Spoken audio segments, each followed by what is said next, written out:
Heyo, I'm Colby from Sanitarium Productions. We're back again with another action figure review. In this episode, we're taking a look at the Marvel Legends series, Age of Apocalypse, flavor, Sugarman Build-A-Figure. This is Marvel's Morph. So, if you haven't already seen any of the Age of Apocalypse stuff, it was a comic series that came out in the late 90s. You can go check that out, probably either digitally or you can get a trade paperback or whatever. But it was a cool alternate kind of universe thing for the X-Men series. And this is one of the characters out of that. So this is Morph. Previously, Morph had shown up in the animated series, but he hadn't actually been in the comics. He was just in the TV show, the cartoon. So this was kind of the first introduction of Morph as a character in the comics, but it was a different Morph than the one that was in the animated series. So yeah, it gets a little bit weird, but we get a figure for him, so that's cool. This comes on a standard Marvel Legends series packaging here. We do have the Age of Apocalypse logo here at the top, the Sugarman Build-A-Figure stamp up there, Marvel's Morph here, that cool X-Men logo from that Age of Apocalypse line. On the side, we get some zany artwork and Apocalypse. Other side has the same artwork there with zany artwork and Apocalypse. The bottom has copyright information, legal jargon, and UPC code. The back gives us a glimpse of the glamour shot of the figure itself, along with a very short bio here. Marvel's Morph. A natural mimic, Kevin Sidney transforms himself into any shape at will. Okay. The other part of the card back has the other figures in the wave. All of them combined together, you can build Sugarman. Very cool looking. Copyright information, warning signs, stuff like that. Copyright 2020. Yeah, so pretty cool looking figure here. I don't remember a whole lot about the character, so I'm not even going to bother trying to remember what was going on with this one, or why he looks like the guy from The Mask, but we're going to slice this tape off the side here. Then we're going to pop this little tab out. And flip the tab open. Flip the little thing out. Pull the tray out. And toss this to the side. If y'all have any better recollections than I do of the character, drop some comments down below. Let us know what's going on with this guy. Take the tray out. In the bottom we do have the warning thing. The tray itself is that cool kind of holographic version of Apocalypse. Very nice. The little warning thing here. The unfun bits that, I guess for whatever reason, they're having to include nowadays. Yeah, warning, choking hazard, small parts may be generated. Why does that say small parts may be generated? That's weird. Not for children under 3 years. So I don't know if I've actually read that one before, but the language seems off. Moving on, we have the Build-A-Figure piece here. This looks like the right leg for Sugarman. Very cool. And Morph with his cool cape here. So I think we're going to pop the cape out from the back and push it through this little slot here and kind of pinch in on it as we push.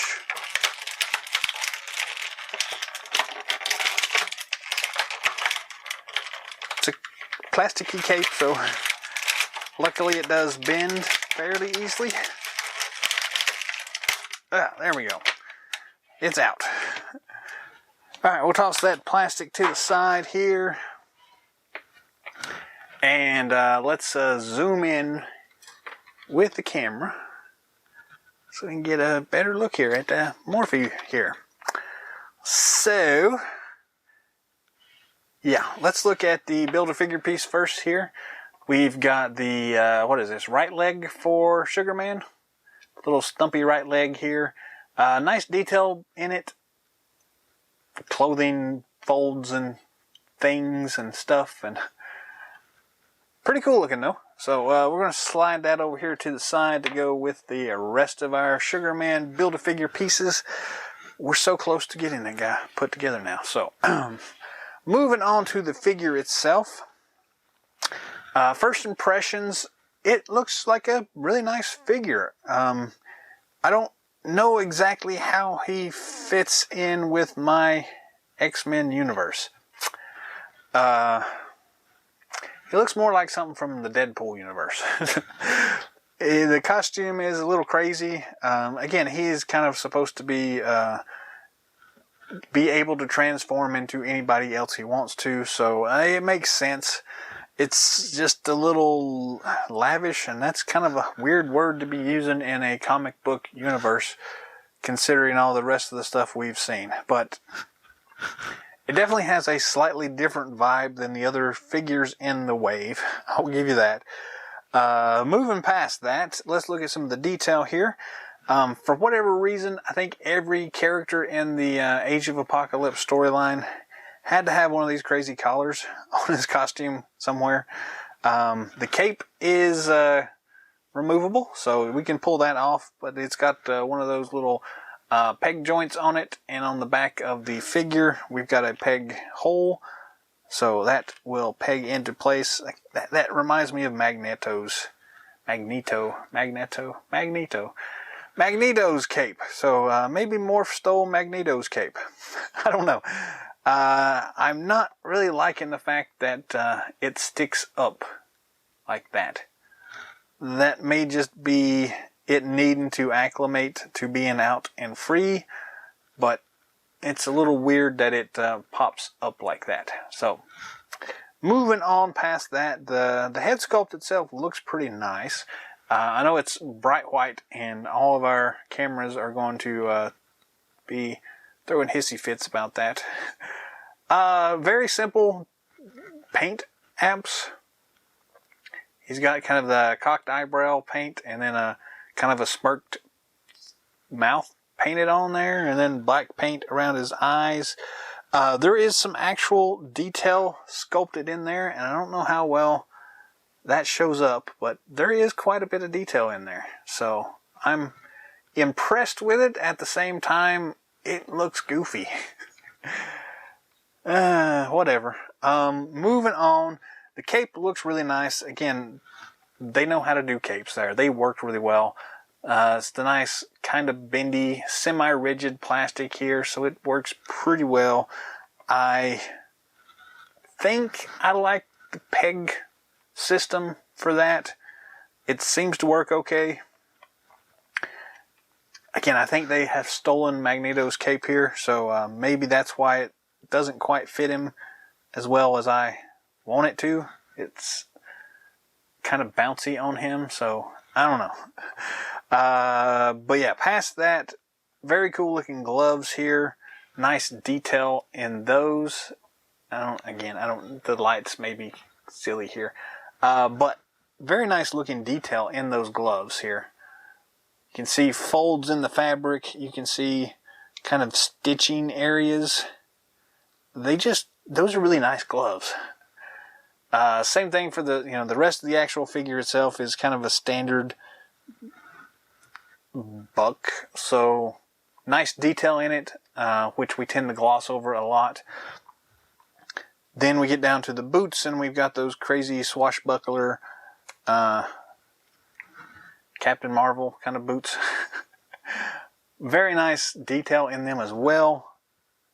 They just look a little weird in this particular context. So I don't know if he's intentionally trying to look outlandish so that people don't know it's him. I don't know.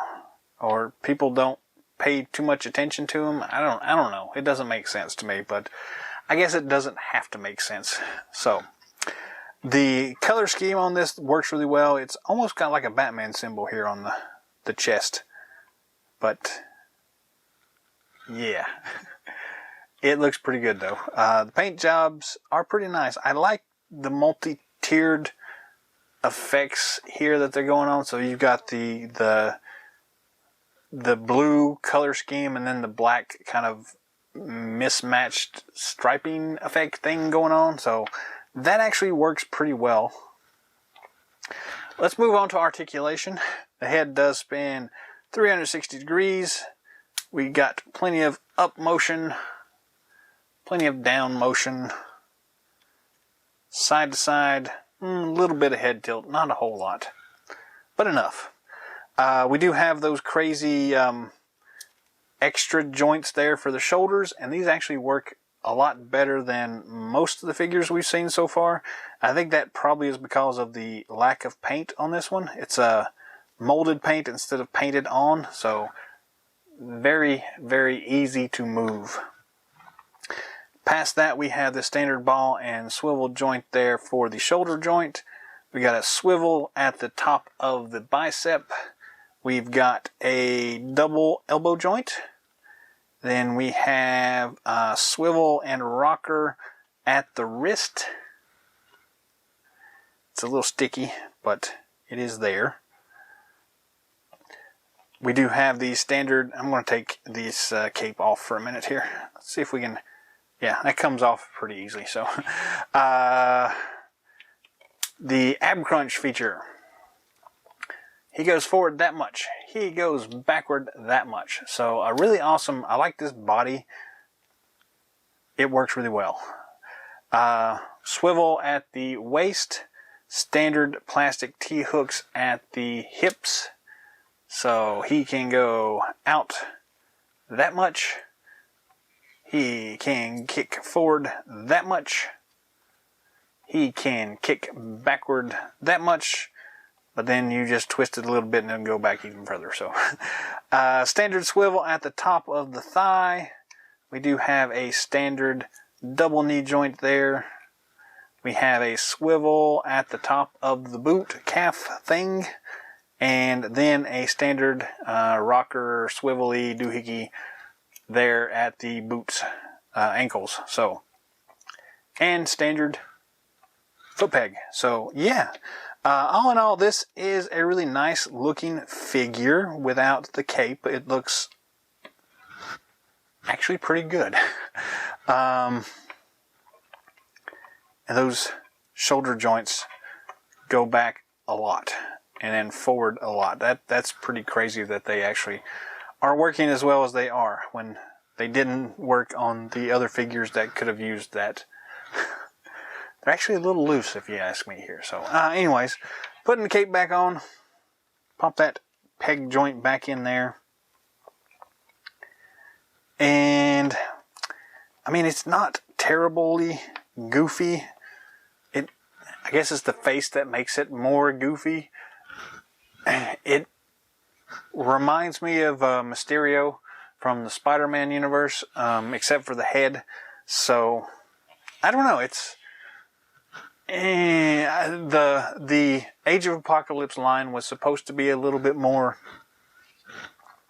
I'm going to say gritty, and that's not exactly the right word, but a little bit more intense. Again, it was the late 90s, so they wanted everything kind of jacked up and extreme and all this stuff, and for whatever reason, this particular figure and character does not exactly exude that idea of gritty and extreme or anything like that. So, stepping back from that, I think he works really well in the Marvel Universe.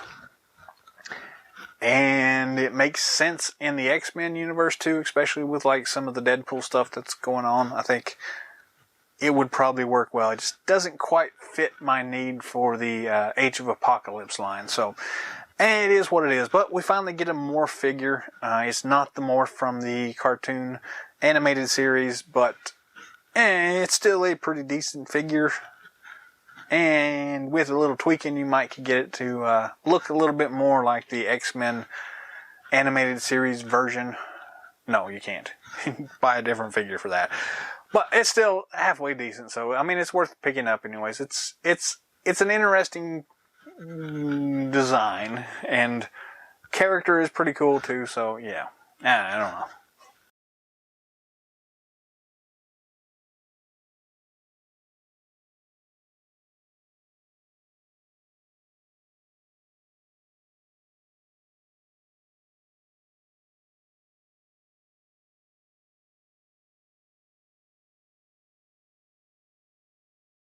That's all the time we have for today, so thanks for watching, as always. We appreciate you stopping by.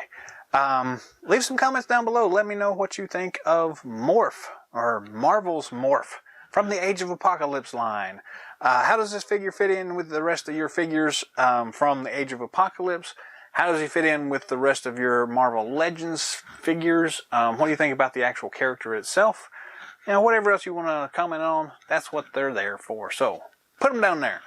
If you haven't already, feel free to subscribe to the channel. Be on the lookout for more awesome videos coming down the pipeline. And until next time.